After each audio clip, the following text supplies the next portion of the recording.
There is a piece of writing on the internet that's known for being the absolute worst fanfiction of all time. And yes, it did include tropes like this, and even this. This fanfiction generated an almost unsettling level of intrigue because halfway through the series, the author permanently disappeared off the face of the internet and left us with the 16-year unsolvable mystery of her identity. Let's try to piece together what we know.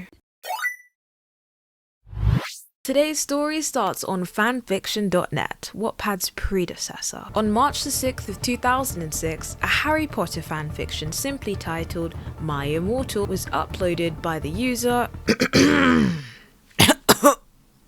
let me just clear my throat so I can cite this correctly. XXX Bloody Wrist 666 XXX. Well, that aged well. XXX Bloody Wrist was also known as Tara Gilesbie, and she, my friends, is the subject of today's video. Tara Gilesbie is a complex character. She was painted out by fans and critics alike to be a teenage girl with an unruly obsession with anything gothic that appeals to teens. This may suggest that she was just a stupid teenager, but with the amount of stupid things that Tara's done, how come she didn't even accidentally give us one tiny hint about her identity? Let me give you some examples. The story of My Immortal follows a 17-year-old girl called Ebony Darkness Dementia Ravenway. Yeah, I wish I was making this up too. Hi, my name is Ebony Darkness Dementia Ravenway. I have long, ebony black hair. I'm not related to Gerard Way, but I wish I was because he's a major fucking hottie. I have pale white skin. I'm also a witch. And I go to a magic school called Hogwarts in England. I'm a goth, in case you couldn't tell. And I wear mostly black. I was walking outside Hogwarts. It was snowing and raining, so there was no sun. I looked up. It was Draco Malfoy. But then I heard my friends call me and I had to go away. While the story did have awful grammar, if you compare the kind of grammar and spelling in the contents of the story to the author's notes, there's a dramatic difference. Tara Gilesbie also had a best friend that we knew about. Her name was Raven. Raven proofread the first few chapters for spelling mistakes. Fandom for this fanfiction was wild. We have entire corners of the internet dedicated to My Immortal fanfiction, a whole subsection on YouTube dedicated to it, and whenever you need a quick cackle, just pause and read these Google reviews. I promise you, they will not do you wrong. While the fanfiction was immensely popular, Tara never confirmed or denied whether My Immortal was a work of satire or whether it was genuine. That almost makes it funnier to me. But one thing we're able to assume about Tara's character is that she's quite a resilient person. Every other chapter on the author's notes, Tara would rant about the hate that she was getting for writing, referencing this as preps flaming the story, and even referencing comments that she'd get which were triggering to say the least. Despite this, she still released 44 chapters starting in March 2006 and ending in July the 5th, 2007. The whole story is approximately 22,700 words long.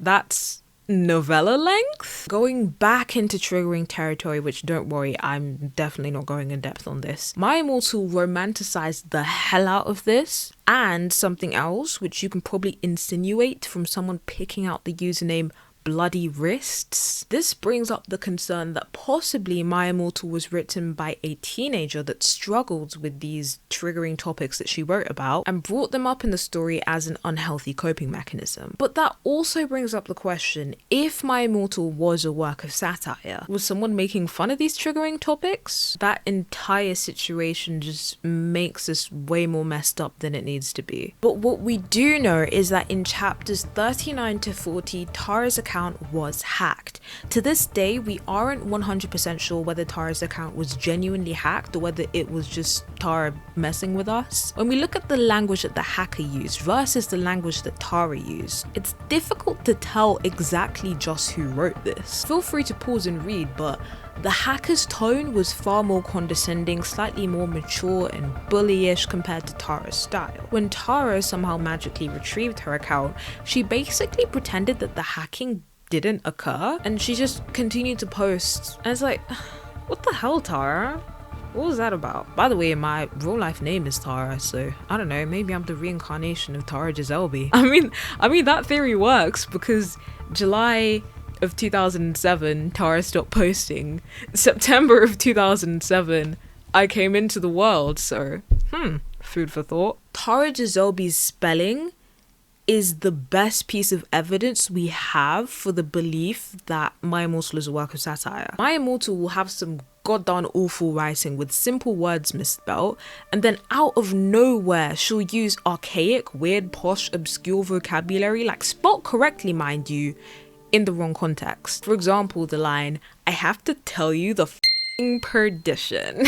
Prediction is the correct word used in this context. The word perdition literally means hell and eternal damnation, which goes coincidentally well, like so well, with the fanfiction's constant obscure religious references. There have been so many people over the years that have come out to the public saying that they're the real Tara Gilesbie. Too many to describe in a video like this, which is why I'm going to discuss only the two most interesting investigations done. Tara and Raven Acid Bath was a YouTube channel where two sisters made fun of goth culture that uploaded consistently between 2008 and 2009. Surprisingly, when later interviewed, the girls mentioned that they had absolutely no idea about My Immortal and simply wanted to post funny videos. But it gets slightly more convincing when we add on the fact that their real life names were Rachel and Sarah.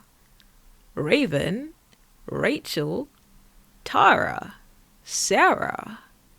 It kind of makes sense. The situation surrounding the Bat/Bratman or Toby is the most convoluted, but also the only one that has some sort of semi-valid evidence attached to it. I definitely don't think that he's the author, but I think he might have known the author, or better, known the author's hacker. Tara Gilesbie favorited this specific user around the same time that the hacking happened, and the user hasn't been removed since. XXX Midnight Goth XXX. This account messaged Sarah Z, someone that's done extensive coverage on this, claiming authorship. Toby made numerous claims, like about how Dubia was Dublin, how the hacking was false, and how he created that account in case anything happened to the XXX Bloody Rest one. However, the question on why the account was last updated in 2009, if he was last on it in 2008, he completely dodged, he completely ignored, he just didn't answer. Long story short, Toby has 20 different accounts where he posts Bible Percy Jackson fan fiction and has arguments with himself and leaves hate comments on different fan fictions and confesses to being the true author of My Immortal. It's so unnecessary, convoluted, but at the end of the day, there's no concrete proof for this guy being her / whoever the hell Tara Gilesbie is. Only concrete proof that we have is that his account was favorited by Tara Gilesbie around the same time that she got hacked.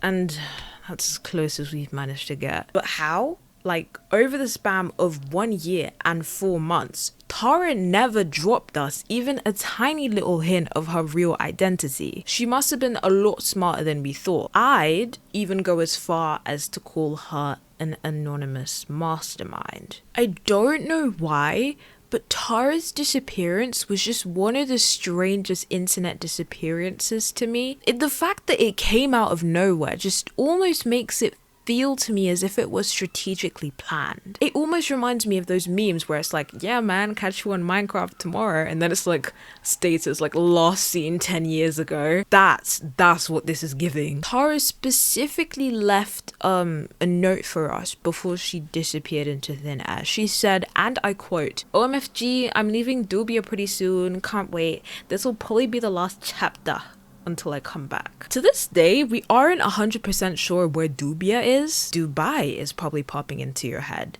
However, Tara often mentioned that she went to Hot Topics in Dubia.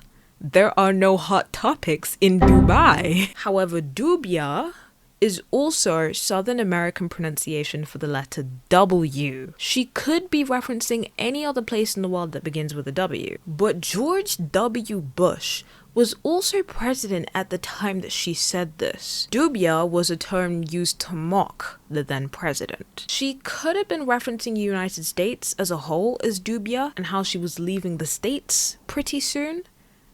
We may never know. Returning to the point made at the beginning, Tara Gilesbie had the internet on a hook. She was a great actor. I think that she was almost misunderstood. When we take into account that it's likely that this was a work of satire, and the fact that she never even revealed her own age, it's likely that she wanted to stay anonymous.